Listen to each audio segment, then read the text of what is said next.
thank you for the opportunity to speak about a topic that's near and dear to my heart, which is effective oral advocacy in court. How do you succeed as a courtroom lawyer, right? That's kind of the purpose of why Miles asked me to come today. So, and before I start talking about some action steps that you guys can all consider in terms of helping you be effective in court, I want to just poll everybody.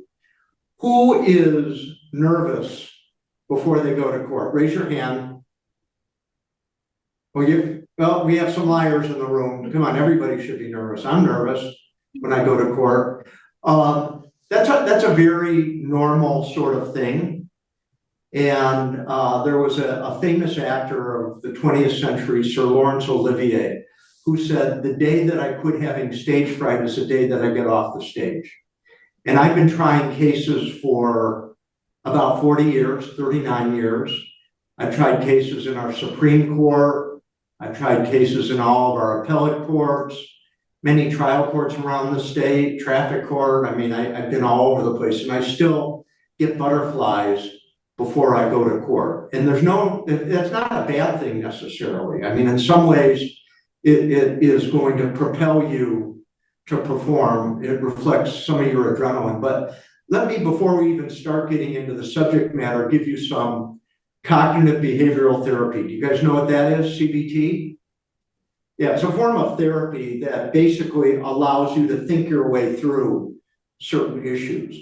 And I've written about this before.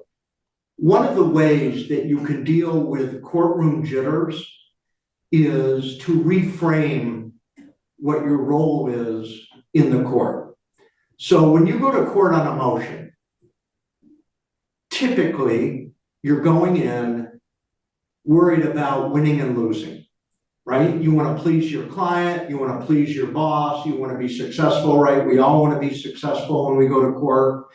But that's really, I think, a pretty unhealthy way of looking at your assignment as a lawyer. There's way too much out of your control to be able to guarantee a result. What can you control when you go to court? You can control your level of preparation, your attitude, how you control yourself before the court, how you react or don't react to the other attorney. All that is within your control.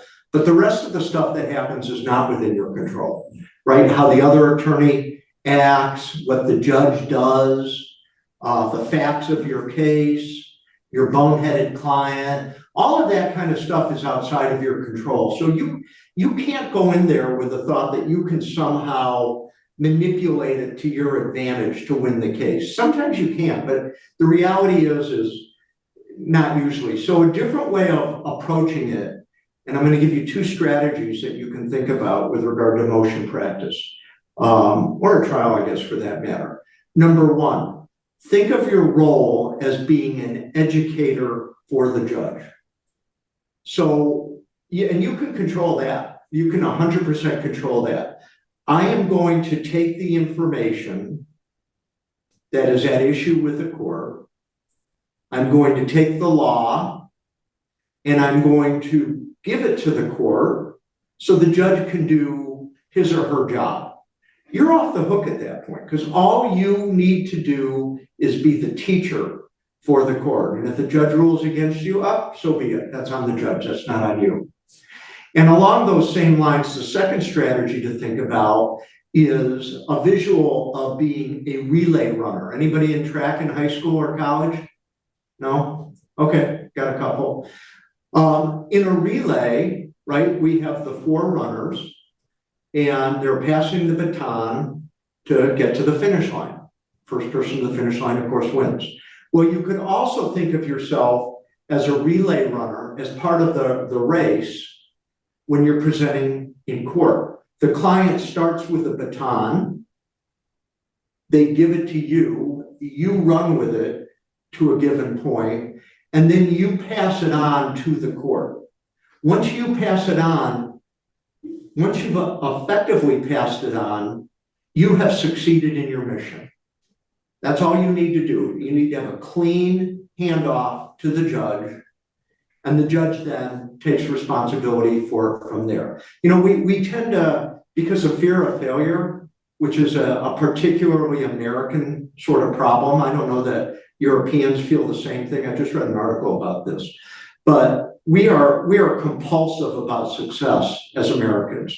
And that's part of the thing that made us a success as a culture, as a country. But it's not necessarily a healthy way to live your life, because you take everything on yourself personally. And that's the greatest way to crack up in this profession.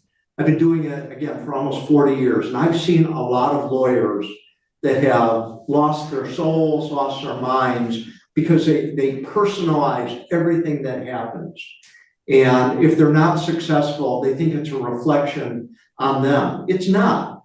I mean, we all think, well, I could have done this differently, I could have worked harder, I could have worked last weekend, whatever the case may be. But oftentimes that's not the case. It's just circumstances. Sometimes you need to just let fate do its thing, accept it, and move on to the next one. So I think that's kind of a psychologically healthy way of looking at what we do. But nerves are all part of it.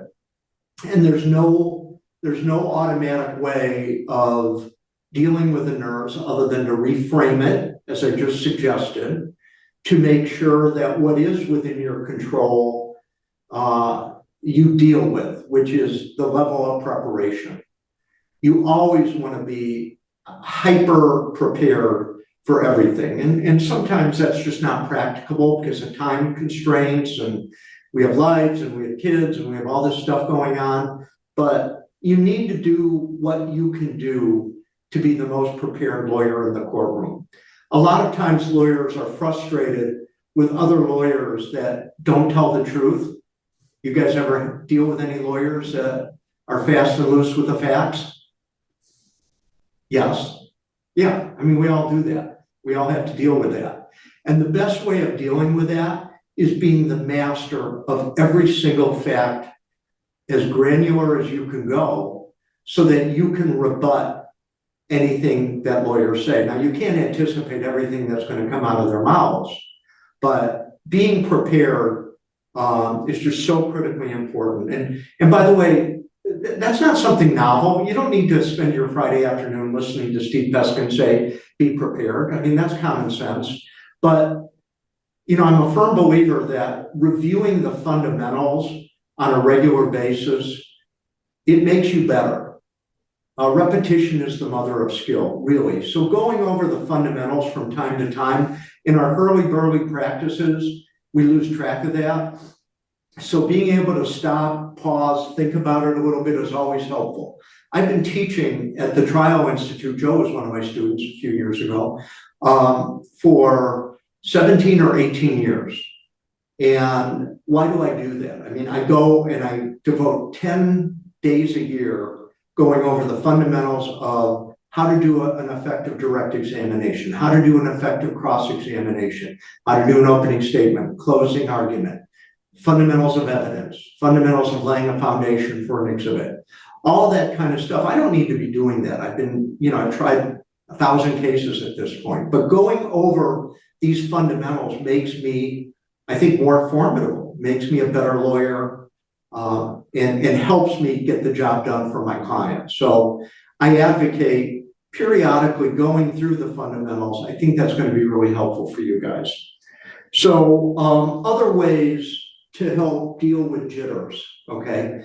Don't work up until the last minute, rushing into the courthouse, spilling your file on the floor of the courtroom. I mean, hurly-burly. You want to get all of your preparation done in enough time so that you can decompress, so that you can relax.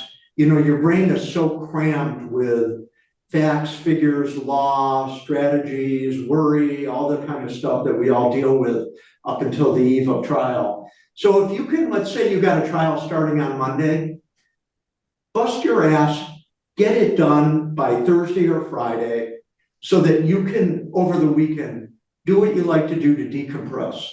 Whether you're a runner or you like to listen to music or whatever the case is. You'll be much more effective and frankly less nervous when you hit the ground on Monday than if you were to go and work all weekend. And that's just going to shrink your bandwidth and it's going to give you jitters. It's just not a good way to do it. You want to be thinking about ways that you can also take as many headaches out of your circumstances as you can. And what that basically means is make sure your materials are well organized.